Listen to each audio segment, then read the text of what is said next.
Hello, my name is Olurotimi Osha. Today is May the 7th, 2026. We're still in Mental Health Awareness Month. Today, I want to talk about the time the US government used psychiatrists to perform experiments with drugs like LSD to help understand the basis of mental illness. Um, One of such doctors psychiatrists who actually experimented with LSD was a guy called Dr. Abrahamson. Dr. Abrahamson was a doctor whom um, Frank Olson, who had been a U.S. Department uh, of the Army employee and also a CIA employee, who was a leading biological warfare expert. He had a PhD in bacteriology. Um, he was so Dr. Abrahamson had been a physician that Frank Olson went to see just before he plunged to his death, allegedly plunged to his death from the 10th floor of a Manhattan hotel. So Frank Olson is known for people who are into studying history. Frank Olson is known for the his what initially was ruled as a death by suicide and changed to death by misadventure.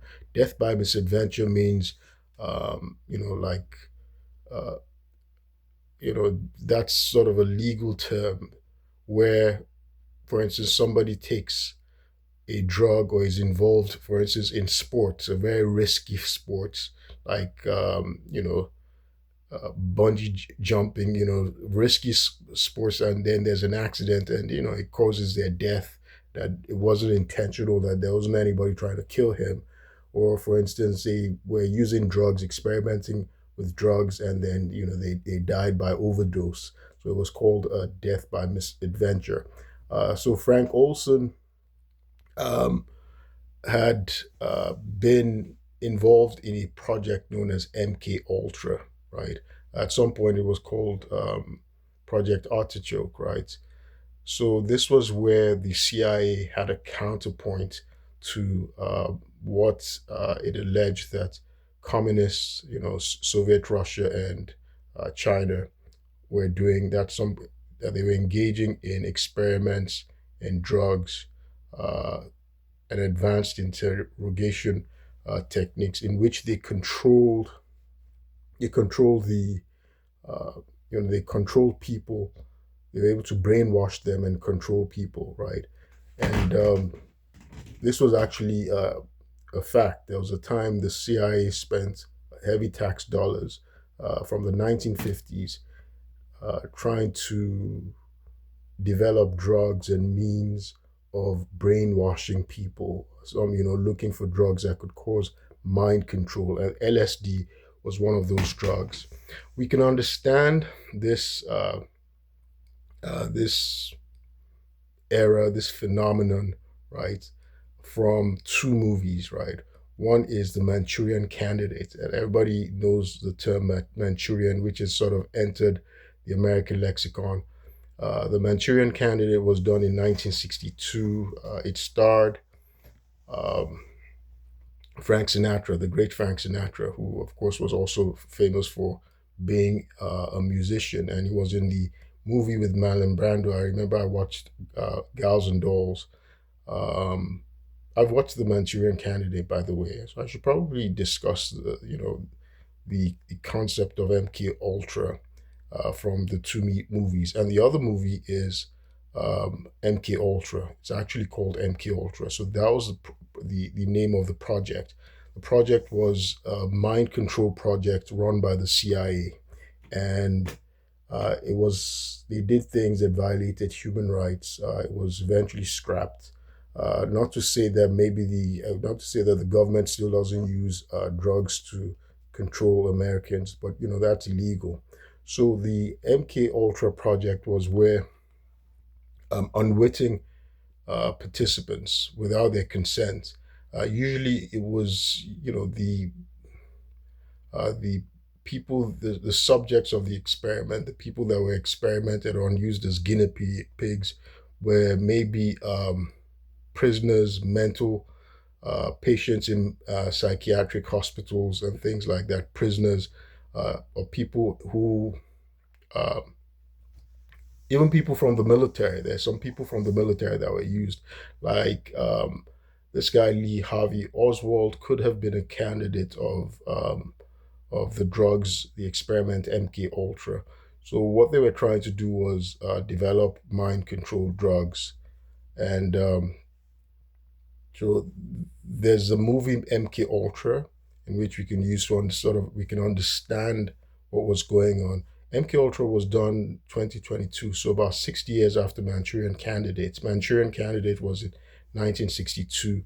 MK Ultra 2022. I've seen both movies, by the way. So MK Ultra was actually written and directed by a former military intelligence officer.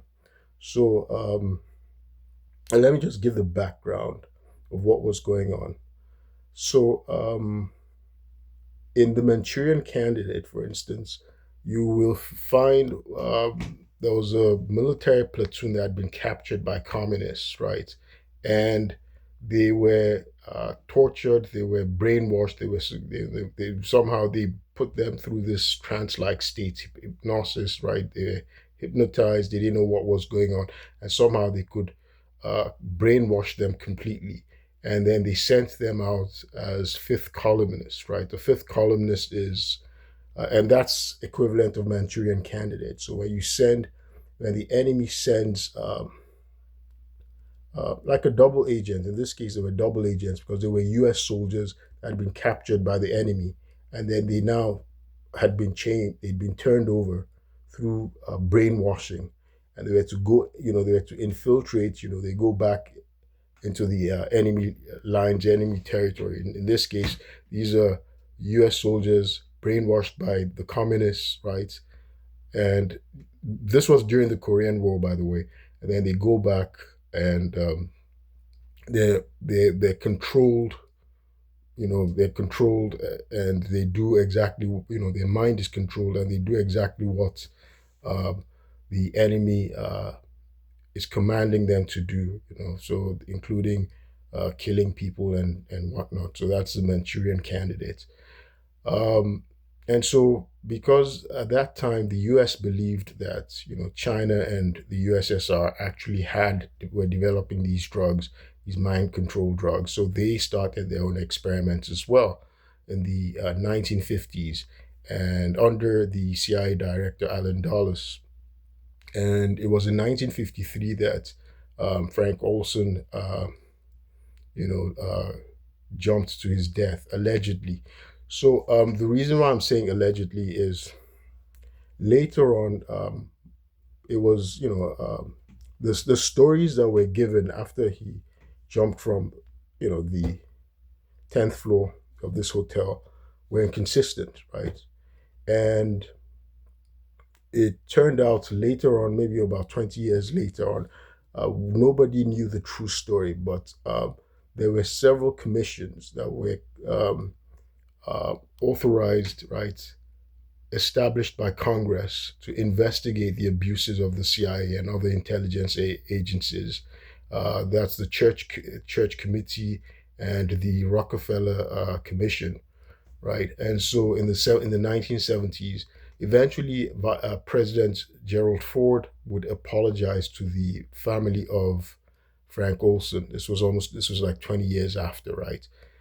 They would apologize, and the government would pay the family $750,000, right? So it turned out that what may have happened was that what actually happened was that Frank Olson, right, who was working for the CIA and who was involved in these experiments, a variety of experiments with the government on biological warfare, because they were trying to get some kind of superiority or advantage, or they were trying to counter whatever it is that they believed the USSR and the Chinese were doing with mind control drugs, and interrogation techniques and using LSD. And that's where this doctor, Dr. Abrahamson comes in. The doctor that Frank Olson went to see just before he lost his life. Um, so Frank Olson himself, like I said, was a biological warfare expert, and apparently he'd done a variety of jobs. He'd been working with ex-Nazi scientists who had come into the United States through um, the notorious Operation Paperclip. I was, I've done a video discussing Operation Paperclip, where after the Second World War, the United States actually gave some kind of asylum or assimilated many ex-Nazis who were top scientists. Our NASA program, our ballistic missile programs were actually were advanced, were developed with the help of Nazi scientists, unfortunately, former Nazi scientists. So uh, Frank Olson had been working with ex-Nazi um, Nazi scientists in developing aerosolized anthrax, right, as a chemical weapon. And they were involved in some other things. And it turns out, it seems that he got some kind of guilty conscience. I'm not going to talk about that project right now because I want to discuss the movies as one being a counterpoint to the other. But at some point, Frank Olson was at a resort, right? And he was drugged by his mentor and who was head of the program. He was director of the MKUltra project, um, Sidney Gottlieb. And so he was drugged without his consent, without knowing. Well, he was not the only one. There are a number of people who had drugs. It was somewhere in Maryland, right? And he'd had a drink. They put it in the drink, and so he'd been given LSD. And one of the effects of LSD, of course, mimics. It's a hallucinogenic, right? It's it mimics the effects of severe mental illness. The people get delusional. Some of the patients of this Dr. Abrahamson would commit suicide immediately once they took LSD. So people can develop suicidal ideations. People get delusional. They go into severe depression, psychosis, and all that. So he'd been given this drink without knowing, without his consent, and he went to see, so he was asked to go and see the psychiatrist, that's Dr. Abramson, right? And so when he saw Dr. Abramson recommended that he check into a sanatorium in Rockville, Maryland, right? The reason I say Rockville, Maryland is the recent um, uh, failed assassin called Thomas Allen. He's affiliated with Rockville, Maryland, and of course, it's in Rockville, Maryland. Judge James Bonifant wrongfully uh, violated my constitutional rights, and where I've been facing a malicious prosecution. So, in any event, let me continue the story. So he uh, he was due to check in at a sanatorium in Rockville, Maryland, because the doctor diagnosed him as having psychosis and delusions. Right. That's a result. That was, of course, a fallout of the side effect of the unwitting drugging. Right. He'd been drugged without his consent by his boss. Right. Uh, the top scientist in the CIA and director of the MKUltra program. So he didn't know. And then next thing, in 1953 at night, there was some guy with him. He said he just ran out of his window on the 10th floor and jumped to his death. But in fall, initially it was ruled as a suicide. But later on, and I saw the FBI, the uh, FBI records, which is, after a while, there's the freedom of information.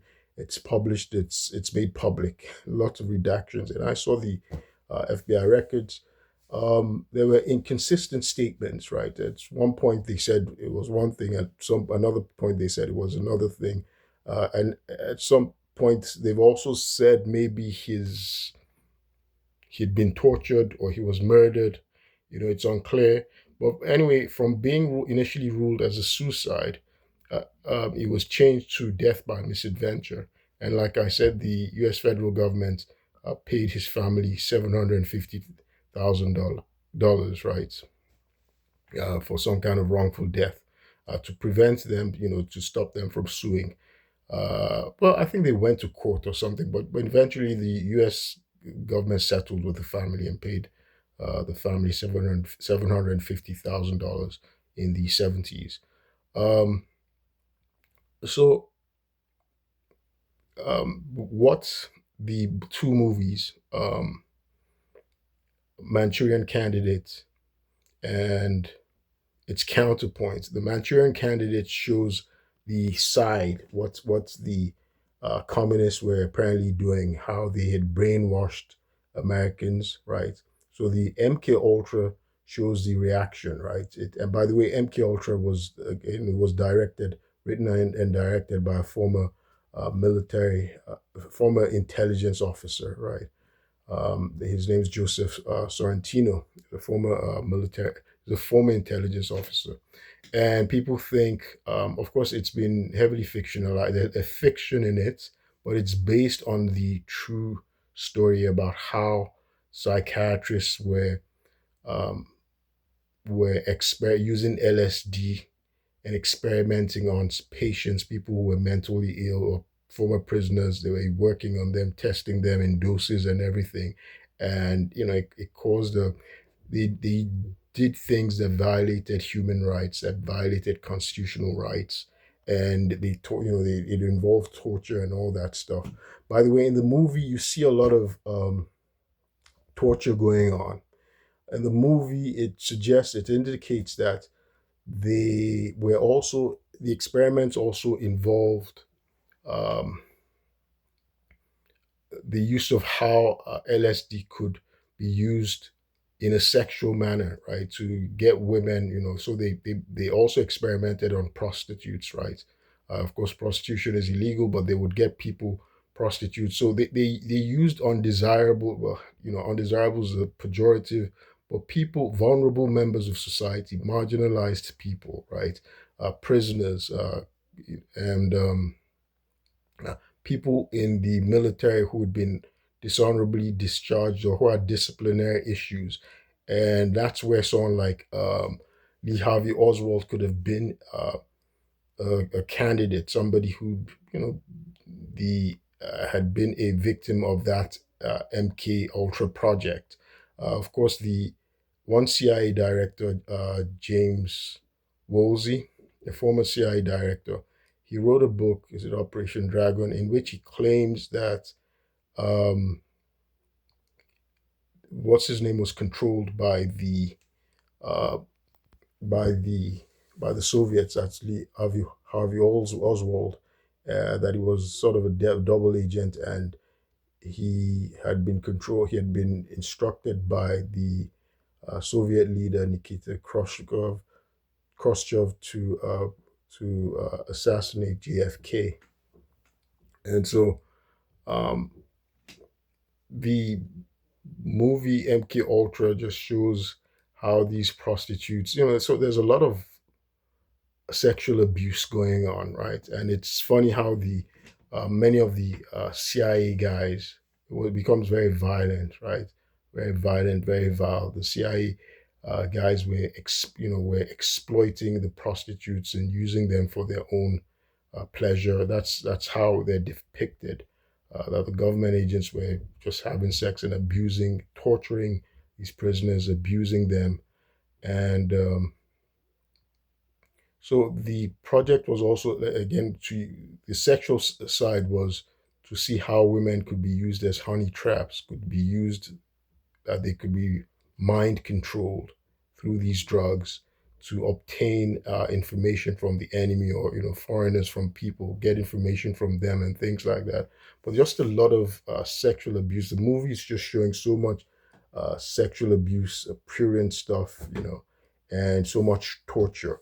And they go to these what are called safe houses or safe houses are the equivalent of black sites, right? Black sites are places where intelligence outfits like the CIA, so they have these places that are away from the jurisdiction of the United States, where they can torture people, interrogate. They do a number of things. Maybe they take suspected terrorists and things like that. That's what a black site is.